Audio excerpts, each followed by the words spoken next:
Hello everyone, welcome back to the channel. I hope आप सब लोग बहुत अच्छे होंगे। तो अपने इस आज की वीडियो में मैं आपके साथ अपना एक समर का मॉर्निंग रूटीन शेयर करने जा रही हूँ, जो कि बहुत ही अर्ली मॉर्निंग से ना शुरू हो जाता है। तो मैं इसमें मेनली आपके साथ सुबह उठने से लेके मेरे हस्बैंड का लंच बॉक्स और ब्रेकफास्ट प्रिपेयर करने तक का वीडियो मैं आपके साथ शेयर करूंगी।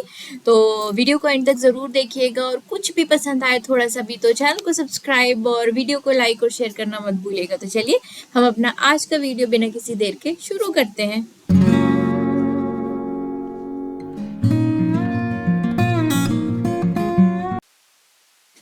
मेरी मॉर्निंग की जो शुरुआत होती है वो लगभग 4:30 के करीब हो जाती है। तो रात को अगर मैंने कुछ प्रिपरेशन टिफिन के लिए करके रखी होती है, जो फ्रिज में होती है, उसको मैं निकाल के बाहर रख देती हूँ। जैसे मैंने कल रात को आलू बॉईल करके रखे थे, तो वो मैंने निकाल के बाहर रख दिए हैं। इस समय बहुत ठंडी हवा चलती है सुबह, लेकिन दरवाजा और खिड़की पूरा नहीं खोल सकते क्योंकि ना लिजर्ट आने का अंदर डर रहता है, और पीछे बालकनी में यूटिलिटी में चूहा भी आता है। तो मैं यहाँ पे जाली लगा देती हूँ ताकि दोनों तरफ से जो है ना एयर पास होते रहती है, तो काफी ठंडी हवा लगती है इस समय। तो बस यहाँ पे मैंने अपना पानी जो है वो मैंने पी लिया है। तो मैं पहले भी कई बार आपके साथ शेयर कर चुकी हूँ कि मैं सुबह उठ के 1.25 लीटर पानी पीती हूँ। तो कुछ पानी पी के मैं अंदर से ही आती हूँ, और बस थोड़ा सा जब मैं 5-7 मिनट इधर उधर काम करती हूँ, तो वो पानी जो है वो पेट में सेटल हो जाता है अच्छे से। तो उसके बाद फिर मैं अपना बचा हुआ पानी पीती हूँ। तो ये बहुत अच्छी हैबिट है एक सुबह पानी पीने की। उसके बाद फिर मैं 5-7 चक्कर यहाँ पे मतलब जो बाहर हमारी जो लॉबी है ना, मैं वहां पर वॉक कर लेती हूँ क्योंकि बहुत अच्छी हवा चलती है। नीचे मैं नहीं जाती हूँ क्योंकि इस समय तक अभी बहुत अंधेरा रहता है। उसके बाद फिर मैं अपनी एक्सरसाइज जो है वो मैं शुरू कर देती हूँ। तो मैंने बहुत छोटे छोटे से फॉर्म में आपको दिखाया है। तो ये एक तरीके की स्ट्रेचिंग है जो मैं लगभग रोज करती हूँ, क्योंकि आजकल बहुत ज़्यादा टाइम तक मेरा किचन में ना खड़े रहने का काम होता है। तो बहुत छोटे छोटे से सेट में ये मैं एक्सरसाइज करती हूँ। मुझे थोड़ी सी ना नाक में प्रॉब्लम है, साइनस मुझे नहीं है, लेकिन उस तरीके की मुझे प्रॉब्लम है, तो इसीलिए प्राणायाम करना मेरे लिए बहुत ज़्यादा इम्पॉर्टेंट है। तो मैं अनुलोम विलोम और कपालभाति में ये दो प्राणायाम जो है वो डेली बेसिस पे करती हूँ।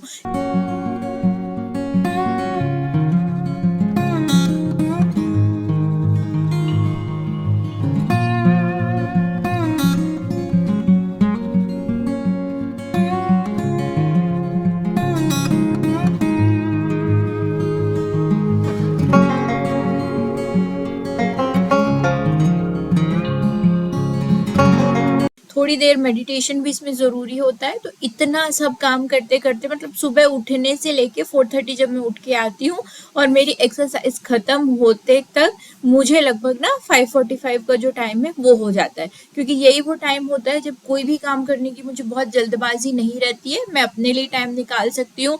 थोड़ा सा जो कुछ भी मुझे इंपॉर्टेंट डिसीजन अगर मुझे किसी बारे में लेना होता है ना, तो मैं अपनी एक्सरसाइज और योगा के बाद ही लेती हूँ, क्योंकि उस समय दिमाग एकदम फ्रेश रहता है, और हमारे जो वातावरण में जो वाइब्रेशन होती है ना, वो भी इस समय पॉजिटिव ही होती है। तो सही डिसीजन हम उस समय ज़्यादा अच्छे से ले पाते हैं। इसके बाद में कुछ अपनी एक्सरसाइज का मैंने खुद से अपनी एक्सरसाइज का एक सेट बना के रखा हुआ है।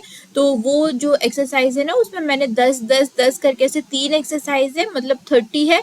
30 का जो है वो एक सेट है। इस तरीके से मैं लगभग 10 सेट ना वो एक्सरसाइज करती हूँ।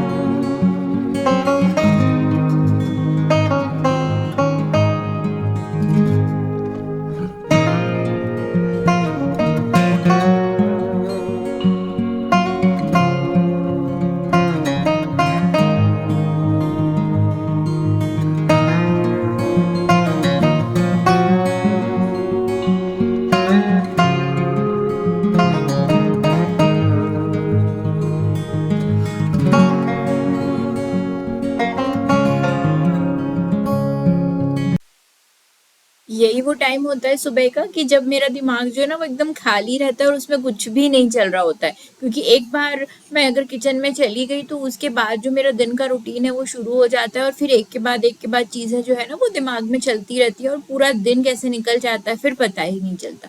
अपनी एक्सरसाइज खत्म करते करते तक देखिए थोड़ा थोड़ा यहाँ पे दिन निकल आता है। तो मैं थोड़ी देर जाके बालकनी में मैं यहाँ पे खड़े होती हूँ। काफी अच्छा लगता है इस समय बालकनी में देखना, क्योंकि हवा बहुत ज्यादा अच्छी चलती है।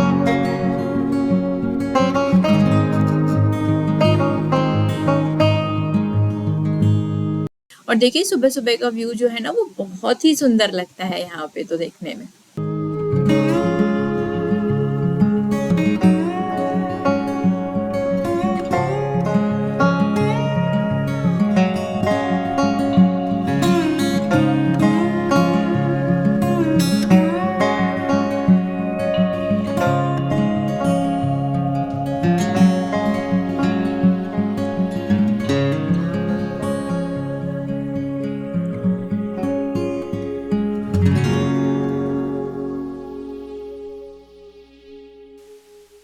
इसके बाद शुरू होती है मेरी डेली की रिस्पॉन्सिबिलिटीज, जो लगभग हर हाउसवाइफ की होती है। इस समय तक मुझे अपने लिए जो भी करना था वो मैं कर चुकी होती हूँ। और आजकल मैंने एक नया जो रूटीन है वो बनाया हुआ है, क्योंकि मेरी नानी कहा करती थी कि गर्मी में आप जितनी जल्दी जो शावर ले लेते हैं ना, तो दिन भर आपको गर्मी उतनी कम लगती है। और गुजरात में तो इतनी भयंकर गर्मी पड़ रही है ना, मतलब गर्मी यहाँ होती ही है, लेकिन 3-4 दिन से अब बहुत ज़्यादा अति में गर्मी लग रही है। 43-42 ऐसे टेम्परेचर है यहाँ पे। तो इसीलिए मैं कोशिश करती हूँ कि मैं एक बार तो जल्दी से शावर ले लूँ। हालांकि मेरे घर में मेड नहीं है, मैं डस्टिंग क्लीनिंग मॉपिंग का काम भी जो खुद ही करती हूँ, लेकिन वो काम का जो है वो टाइम मैंने थोड़ा सा चेंज कर दिया है। तो जब मैं बाहर से आती हूँ तो सबसे पहले मैं अपने लिए चिया सीड्स या ये एक और बेसल सीड्स होते हैं ना, मैं किसी दिन चिया सीड्स या किसी दिन बेसल सीड्स जो है वो पानी में मैं सोक करके रख देती हूँ। और उसके बाद मैं सबसे पहले भगवान के कमरे की जो झाड़ू लगा देती हूँ और थोड़ी सी मैं उसकी मॉपिंग कर देती हूँ, क्योंकि वो छोटा ही रूम है हमारा, तो उसकी मॉपिंग और क्लीनिंग बस मैं हाथ से करती हूँ। और उसके जस्ट बाद फिर मैं शावर ले चली जाती हूँ। शावर लेके मैं आती हूँ तो अभी तक ना लगभग 6:05 6:10 का टाइम हो गया होता है। इसके बाद मुझे काम जो है वो अपनी स्पीड में करने होते हैं, क्योंकि मुझे लगभग 7:30 बजे तक मुझे अपने किचन का जो काम है ना वो सारा खत्म करना पड़ता है, जिसमें हस्बैंड का ब्रेकफास्ट और लंच, उनकी चाय, जूस वगैरह सब कुछ शामिल होता है। तुलसी जी में और सूर्य भगवान को मैं अभी सबसे पहले जल चढ़ाती हूँ, और उसके बाद भगवान के कमरे की लाइट जलाना, भगवान के मंदिर की साफ सफाई करना 5-7 मिनट ही लगते हैं, मैं कर देती हूँ। फूल वगैरह मैं भगवान के रात को ही उतार के सोती हूँ। पूजा मैं अभी नहीं करती हूँ, पूजा मैं जो हस्बैंड का लंच वगैरह बना दूंगी उसके बाद फिर मैं पूजा करूंगी। तो मैं यहाँ पे दीपक लेकिन जरूर जला देती हूँ। जो लोग मेरा व्लॉग पहले से देख रहे हैं उनको पता होगा कि मैं डाइनिंग टेबल पे जो है वो दीपक और धूप जो मैं जरूर जलाती हूँ। भगवान का दीपक मैं बाद में जलाऊंगी, जब मैं भगवान की जो पूजा करूंगी उसके बाद। तो अब मेरा यहाँ पे ना किचन का काम शुरू होता है। तो आज हस्बैंड के लिए लंच में बनने वाली है भरवा मिर्च। तो इसके लिए आलू मैंने पहले ही बॉईल करके रख दिए थे। तो बस अब मिर्च जो है वो मैंने धो के वॉश करके ही मैं फ्रिज में स्टोर करती हूँ, तो मुझे बाद में उनको धोने की जरूरत नहीं होती है।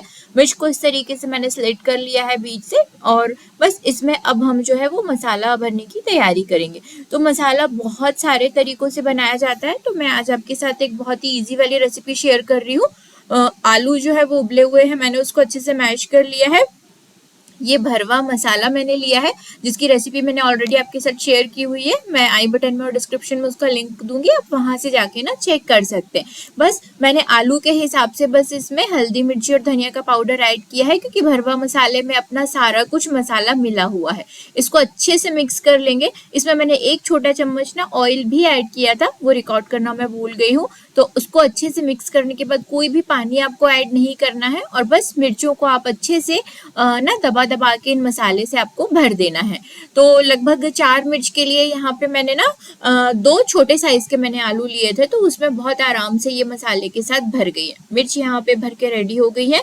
तो अब इसको फ्राई कर लेते हैं। तो आप ऐसी किसी चीज का यूज कीजिएगा जिसकी तली जो है थोड़ी सी बड़ी हो। अगर आप ज्यादा मिर्च बना रहे हैं तो थोड़े से ऑयल में मैंने सौंफ का बघार लगाया है, थोड़ी सी हींग डाली है, और जो थोड़ा सा भरवा मसाला था ना बस वही मैंने इसमें डाल दिया है। और उसके बाद इन मिर्चों को हम एक एक करके इस तेल में छोड़ देंगे। गैस का जो फ्लेम है वो मीडियम टू लो ही रहना चाहिए, क्योंकि मिर्च ना बहुत जल्दी कलर पकड़ लेती है। अंदर की जो सारी चीजें हैं वो लगभग पकी हुई रहती है, तो हमको ऊपर का जो मसाला है ना, बस ऊपर की जो मिर्च है वो ही हमको बस भूननी रहती है।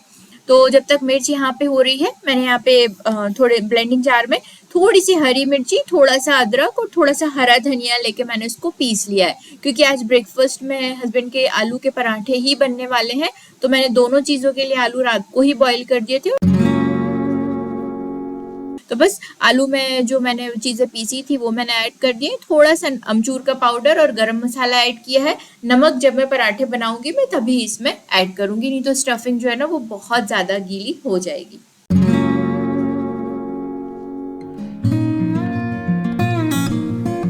अभी मिर्चों को देख लेते हैं। तो जब मिर्च एक तरफ से सिक जाएगी ना अच्छे से सिम फ्लेम पे, तो आप उसको बस पलट दीजिए ताकि वो दूसरी तरफ से भी सिक जाए।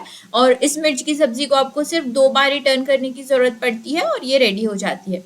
हमने भरवा मसाला कढ़ाई में थोड़ा सा इसलिए डाला था ना कि भरवा मसाले की एक लेयर आलू के ऊपर बन जाती है, तो जब सब्जी पकती है ना तो आलू का जो भरा हुआ मसाला है वो बाहर नहीं निकलता। अब जब कोई भी भरवा सब्जी बनाए ना, तो आप भरवा मसाला या फिर नॉर्मल जो बेसन होता है ना, थोड़े से तेल में अच्छे से सेक के आप डाल के देखिएगा, उससे मसाला जो है वो बाहर नहीं निकलेगा।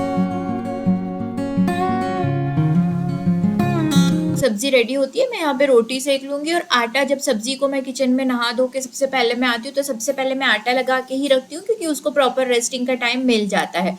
तो कभी मैं रोटी सेकती हूँ, कभी मैं पराठे सेकती हूँ। हालांकि मेरे हस्बैंड को पराठे बहुत ज़्यादा पसंद है, वो रोटी उतने चाव से नहीं खाते हैं, लेकिन मैं रोटी रखती हूँ, कभी कभी मैं पराठे रखती हूँ, पर ज़्यादातर मैं रोटी ही रखती हूँ। और आज जो है ब्रेकफास्ट में आलू के पराठे हैं, तो आज अलग से लंच में पराठे रखने का सवाल ही पैदा नहीं होता, तो मैं यहाँ एक के बाद एक रोटी सेक लूँगी। अच्छा, आटा आज मैंने अपने लिए भी साथ में ही लगा लिया है, क्योंकि मैं ज़्यादातर ना गेहूं की रोटी मैं हफ्ते में 1-2 दिन ही खाती हूँ। कभी मैं ज्वार की, कभी बाजरे की, या कभी मैं मल्टीग्रेन की रोटी मैं बना लेती हूँ। तो मैं जब खाती हूँ मैं तभी अपने लिए वो रोटियां सेकती हूँ। टिफिन में ये सारी रोटियां जो है ना वो ठंडी हो जाती हैं, तो वो बिल्कुल अच्छी नहीं लगती हैं। और वैसे भी मेरे हस्बैंड को मतलब वो टिफिन में एक बार रखा हुआ खाना खा लेते हैं, उनके लिए बहुत बड़ी बात है। अदरवाइज वो एक बहुत ही गर्म खाने वाले पर्सन है, उनको तो तुरंत गरम गरम आप खाना देते रहिए, तो वो बहुत ज़्यादा उसी में वो खुश रहते हैं। तो मैं कोशिश भी करती हूँ कि जब कभी मैं वीकेंड पे कुछ बनाऊँ तो वो सारी चीज़ें गर्म ही रहे। शाम को भी जो चीज़ें बनती हैं वो ज़्यादातर गर्म ही बनती हैं। तो रोटी मैंने यहाँ पे सेक ली है, और अब यहाँ पे मैं पराठे सेक लूँगी। तो यहाँ पे मैं हस्बैंड के लिए नाश्ते के लिए मैं उनके लिए 2 पराठे बनाती हूँ। कोई भी स्टफ्ड पराठे मैं उनके लिए 2 ही बनाती हूँ, और मेरे लिए मैं 1 बनाती हूँ। तो मेरे अपने लिए भी यहाँ पे मैं पराठा और रोटी आज बना के रख लूँगी, और हस्बैंड का भी मैं बना के रख दूँगी। तो अभी ये सारा जिस दिन इस तरीके से कोई स्टफ्ड पराठा नाश्ते में बनाना रहता है ना, तो उस दिन काम मेरा और भी ज़्यादा जल्दी हो जाता है, क्योंकि साथ में रोटी के ही नाश्ता भी रेडी हो जाता है। नहीं तो फिर मैं रोटी का काम खत्म करने के बाद फिर मैं नाश्ते की तैयारी करती हूँ। तो वो काम भी मेरा, नाश्ता भी पहले से मेरा डिसाइड ही रहता है कि मुझे क्या बनाना है। तो लगभग 7:30 के पहले मेरा ये जो पूरा काम है ना खत्म हो जाता है। तो यहाँ पे मैं पराठे भी सेक के रख दूंगी, और खाना जब हल्का सा ठंडा हो जाता है उसके बाद ही मैं उसे टिफिन में पैक करती हूँ।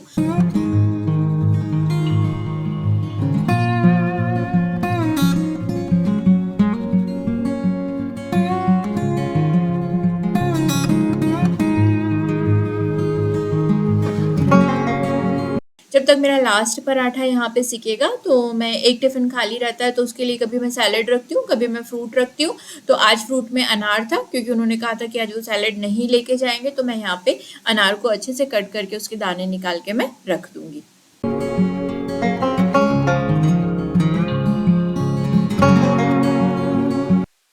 तो ये जो मेरा सुबह का काम होता है लगभग अब खत्म होने वाला रहता है, और अभी आप देख सकते हैं 7:07 का टाइम हुआ है, और मेरा जो खाना है, नाश्ता है, सब कुछ मेरा प्रिपेयर हो गया है। किसी दिन दूसरा ब्रेकफास्ट अगर मुझे बनाना होता है तब भी इस समय तक 7:20 का टाइम होता है। तो टिफिन मैं बाद में पैक करूंगी। पहले यहाँ पे मैंने जो चिया सीड सोक करके रखे थे ना, उसको मैं सबसे पहले जाके आराम से तसल्ली से बैठ के 5-7 मिनट में अपने चिया सीड्स पीऊंगी, और उसके बाद फिर मैं हस्बैंड के लिए चाय चढ़ा दूंगी, और उनका जो लंच है ना वो मैं पैक करूंगी। तो मैक्सिमम अभी तक 7:30 बज चुके होते हैं। किसी दिन मैं ब्रेकफास्ट अलग बनाऊं तो भी, तो यहाँ पे मेरे सुबह का एक स्लॉट का जो काम है ना वो खत्म हो जाता है। इसके बाद मैं अपने किचन की क्लीनिंग वगैरह कैसे करती हूँ, ये सारा कुछ मैंने आपके साथ शेयर किया हुआ है। तो मैं उस वीडियो का लिंक आपको डिस्क्रिप्शन में दे दूंगी, आप वहां से जाके देख सकते हैं। उसके बाद किचन क्लीनिंग, बर्तन वगैरह वो सारे काम शुरू होते हैं, तो उस वीडियो को जरूर चेक कीजिएगा। वीडियो पसंद आया हो तो लाइक, शेयर, सब्सक्राइब जरूर कीजिएगा। फिर मिलूंगी आपसे अपने अगले वीडियो में। Till then take care, bye bye.